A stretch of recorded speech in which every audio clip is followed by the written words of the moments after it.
Summer 2016, the worst California drought in a century, 40% water cuts. High-tech precision farms with satellites, soil sensors, and AI algorithms cut water use 22%, but still lost 35% of their crops. Rosa Gutierrez, 65, ran a 120-acre vegetable farm in Fresno with a pencil-drawn moon calendar her mother gave her 40 years ago in Oaxaca. She cut water 38% and lost only 8% yield. UC Davis agronomist Dr. James Park installed sensors in her soil, expecting to disprove folklore. Instead, he measured a 1 to 2% moisture oscillation at a 24-inch depth, synchronized with the 29.5-day lunar cycle. The data changed everything he thought he knew about precision agriculture. The drought came to California in 2012 and did not leave until 2017. 5 consecutive years of below-average precipitation that turned the Central Valley, the agricultural heartland of the United States, producing more than 8% of the nation's food on 1% of its farmland, into a landscape of stress, scarcity, and difficult decisions about which crops would receive water and which would not. By 2016, the 4th year of the drought, California's agricultural water allocations had been cut by an average of 40% across the state, with some regions facing cuts as high as 60%. Groundwater levels dropped precipitously as farmers pumped from aquifers to compensate for lost surface water. Wells ran dry. Orchards died. Entire fields were fallowed, left unplanted because there was simply not enough water to sustain a crop. In Fresno County, the geographic and economic center of California agriculture, the 2016 water allocation cuts forced every farmer to make the same calculation: how to produce the maximum yield with the minimum water. For most farmers, the answer involved technology. Precision agriculture systems, GPS, guided irrigation, soil moisture sensors, satellite imagery, and computer algorithms that calculated exactly when and where to apply water had been gaining adoption since the early 2000s, and the drought accelerated that adoption. By 2016, an estimated 35% of Fresno County's large-scale operations had invested in some form of precision irrigation technology. The technology was effective at reducing water use. Studies from UC Davis showed that precision irrigation systems could reduce water consumption by 15 to 25% compared to traditional flood irrigation methods while maintaining comparable yields. In a drought year with 40% water cuts, a 25% efficiency gain was not enough to compensate, but it was better than nothing. Rosa Gutierrez, 65 years old in the summer of 2016, did not use precision irrigation technology. She did not use GPS. She did not use soil moisture sensors. She did not use satellite imagery or computer algorithms. What Rosa used was a lunar planting calendar, a hand-drawn chart on a piece of paper taped to the wall of her packing shed, showing the phases of the moon for every day of the year and marking the optimal dates for planting, watering, and harvesting each crop she grew on her 120-acre vegetable farm. Rosa had learned this system from her mother, Esperanza, who had learned it from her grandmother in Oaxaca, Mexico, where lunar agriculture had been practiced for centuries before the Spanish arrived and continued to be practiced long after. The system was not written in textbooks. It was not taught in agricultural colleges. It was passed down through families, through observation, through experience accumulated over generations of planting and harvesting, and noticing which crops thrived when planted under a waxing moon, and which crops withered when harvested under a waning moon. In the summer of 2016, when Fresno County's farmers were calculating how to survive a 40% water cut, Rosa Gutierrez's farm produced a yield that declined by only 8% compared to the previous year, a performance that would draw the attention of people who had spent their entire careers studying agricultural water efficiency and who had never heard of lunar planting. Rosa Gutierrez had been farming in Fresno County since 1978, when she and her husband Miguel purchased 120 acres of flat, fertile land south of the city and began growing vegetables, tomatoes, peppers, squash, lettuce, carrots, for sale at farmers markets and to local restaurants.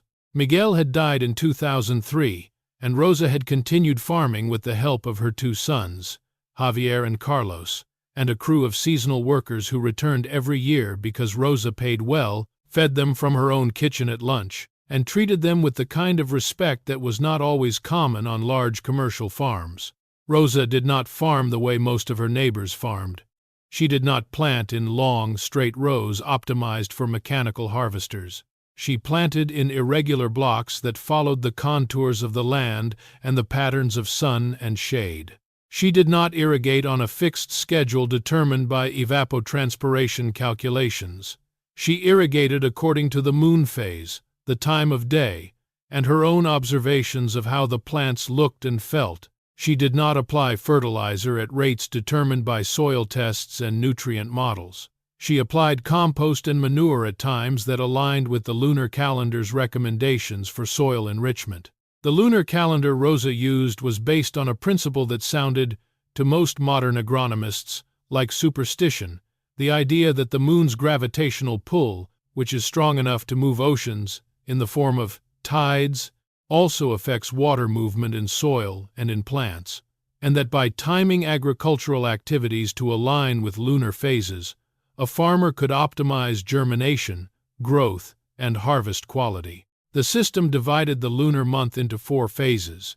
During the new moon and first quarter, or waxing moon, when the moon's gravitational pull was increasing and drawing water upward from deep soil layers toward the surface, Rosa planted crops that produced their yield above ground: lettuce, tomatoes, peppers, beans.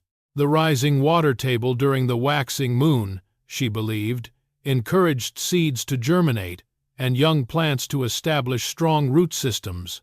During the full moon and last quarter, or waning moon, when the moon's gravitational pull was decreasing and water was receding into deeper soil layers, Rosa planted root crops, carrots, beets, onions, and performed activities that required the plant to focus energy downward rather than upward. She watered her crops primarily in the early morning, just before sunrise, because that was when the moon's influence on soil moisture was strongest regardless of phase, and because watering at that time reduced evaporation loss and fungal disease. She harvested crops at specific times relative to the moon phase: leafy greens just after the full moon, when the plant's moisture content was highest and the leaves were crisp; root vegetables just after the new moon, when the plant's energy was concentrated in the roots rather than the foliage. To an outside observer, particularly to an agricultural scientist trained in modern agronomy, this system looked like folklore, the kind of traditional practice that might have cultural value but lacked empirical basis. Rosa was aware of this perception. She had been told, more than once over the years, that lunar planting was not supported by science, that it was a relic of pre-industrial agriculture with no relevance to modern farming. Rosa did not argue. She simply pointed to her fields and said, "Look at the plants."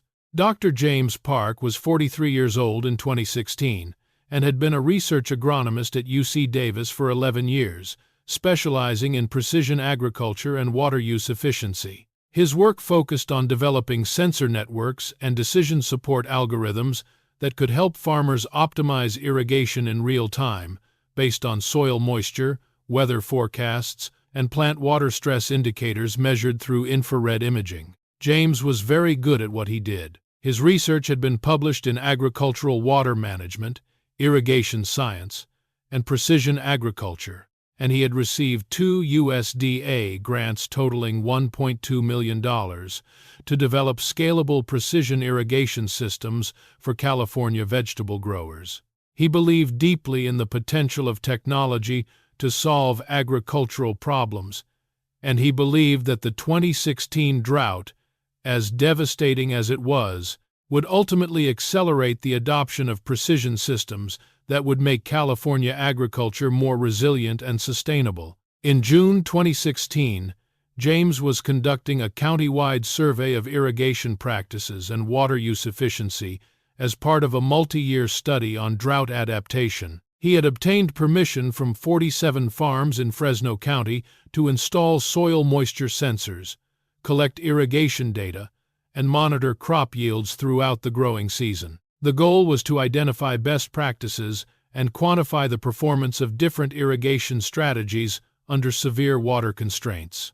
Most of the farms in the study were using some form of precision irrigation, drip systems with automated timers, soil sensors that triggered irrigation when moisture fell below a threshold, or satellite-based evapotranspiration models that calculated daily water demand.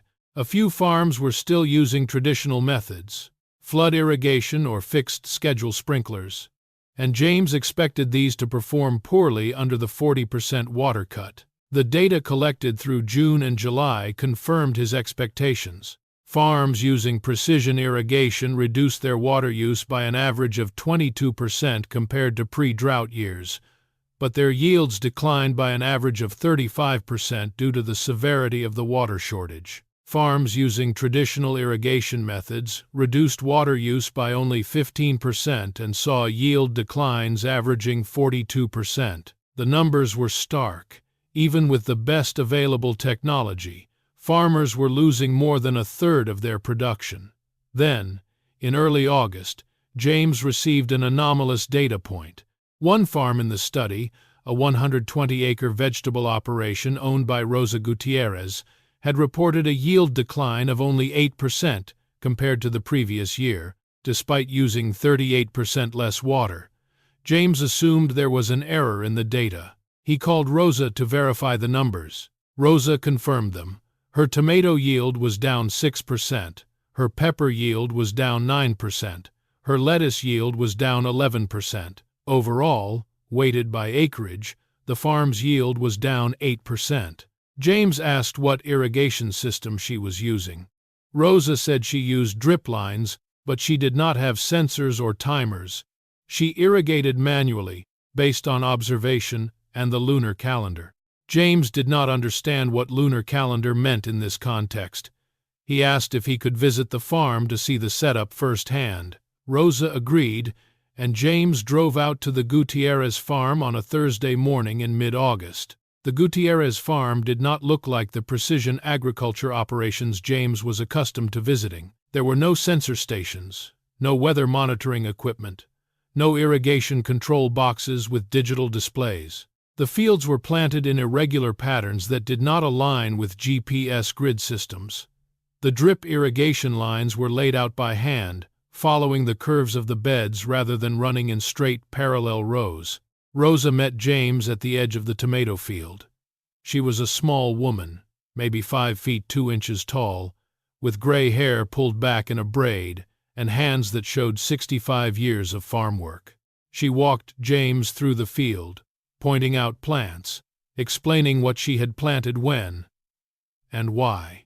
This section was planted during the waxing moon in May, she said, gesturing to a block of tomato plants heavy with fruit. This section was planted 2 weeks later, during the waning moon. You see the difference? James looked. The plants planted during the waxing moon were noticeably more vigorous, taller, with thicker stems and more fruit clusters. The plants planted during the waning moon were smaller, with fewer fruit and more visible signs of water stress. Same soil, same water, same variety, Rosa said. The only difference is the moon phase when I planted the seeds. James took notes.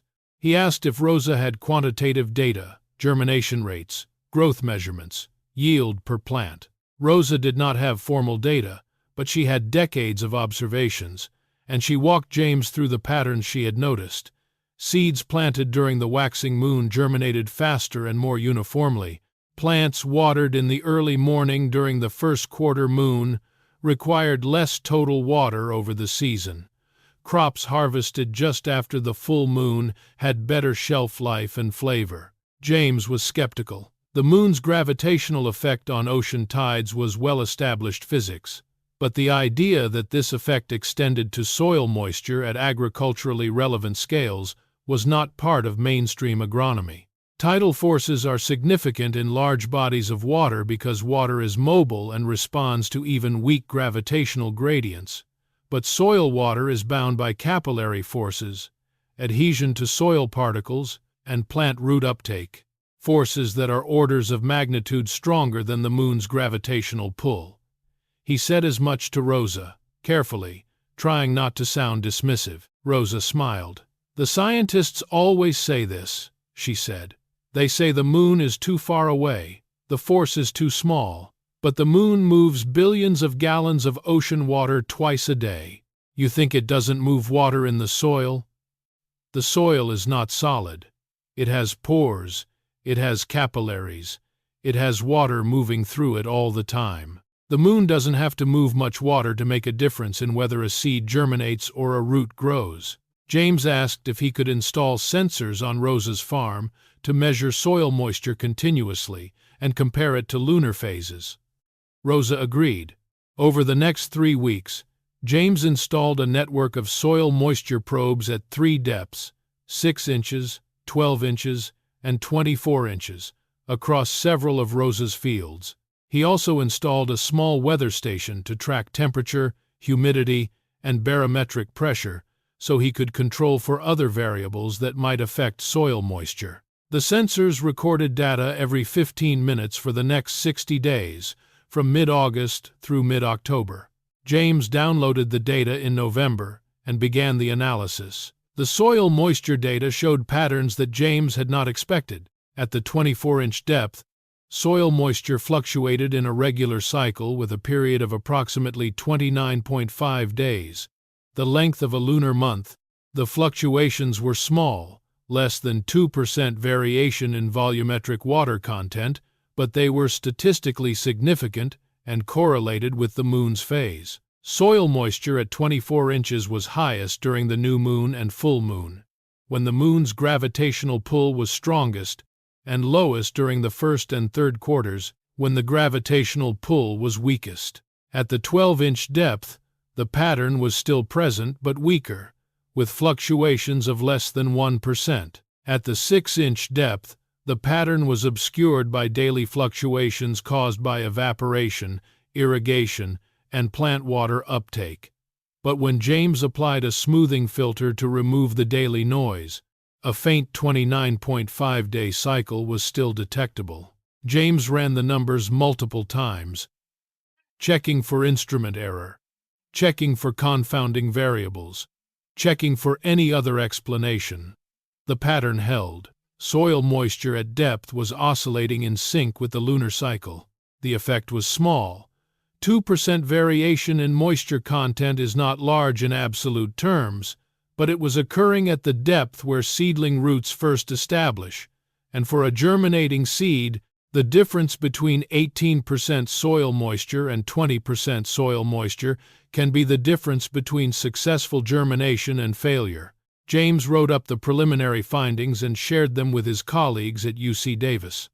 The response was skepticism, curiosity, and a request for more data. James returned to Rosa's farm in December and asked if he could continue the sensor network through the following growing season. Rosa agreed, and James expanded the network to include sensors on 4 neighboring farms, 2 that used precision irrigation and did not follow lunar planting, and 2 that used traditional irrigation and did not follow lunar planting.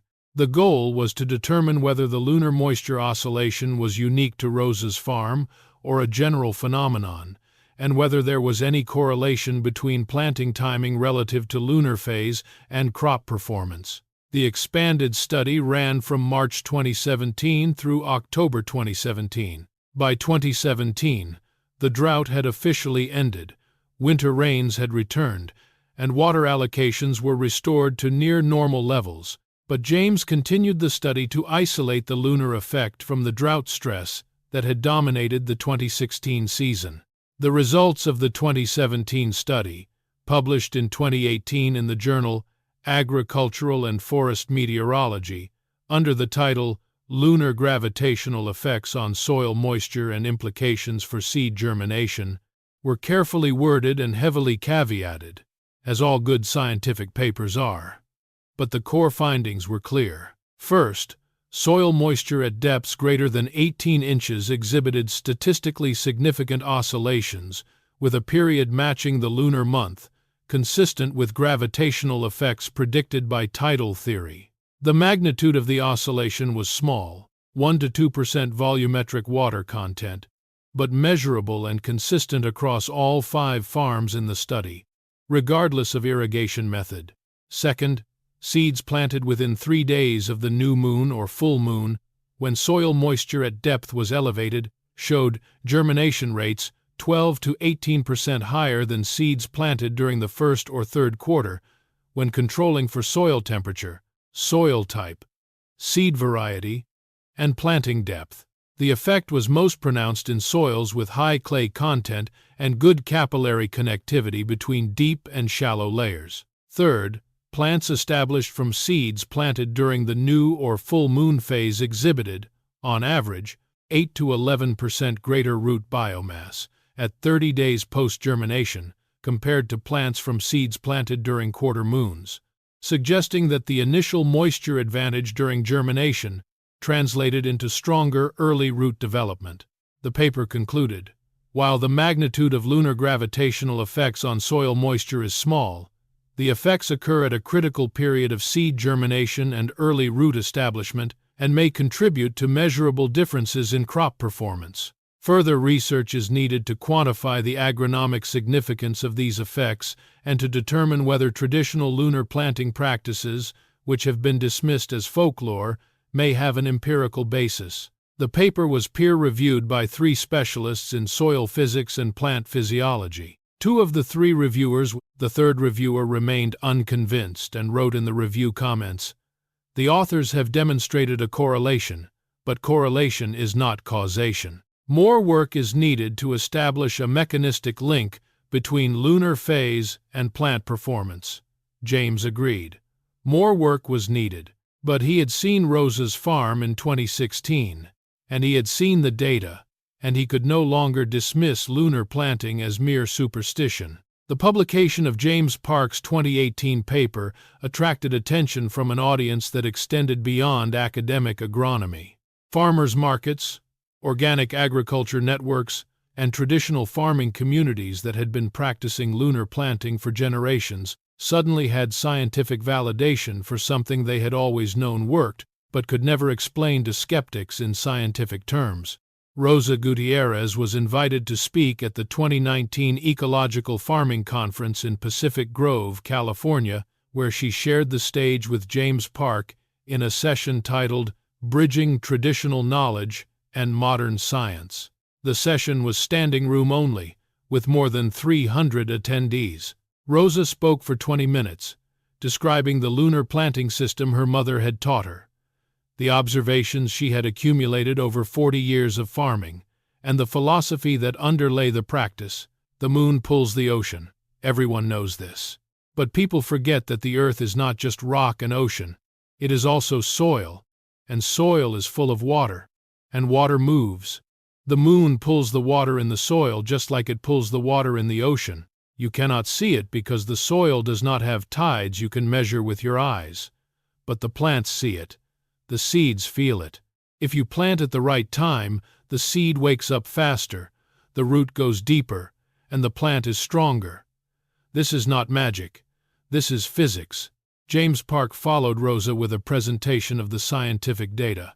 He showed the soil moisture oscillation graphs, the germination rate comparisons, and the root biomass measurements. He acknowledged the limitations of the study and the need for additional replication. But he also acknowledged that Rosa had been right. For decades, agricultural science has dismissed lunar planting as folklore with no empirical basis. We were wrong.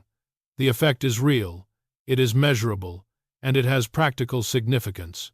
Mrs. Gutierrez has been practicing precision agriculture for 40 years. She just didn't call it that, and she didn't need sensors or satellites to do it. She used the moon. The Ecological Farming Conference presentation was recorded and posted online. Within 6 months, it had been viewed more than 50,000 times.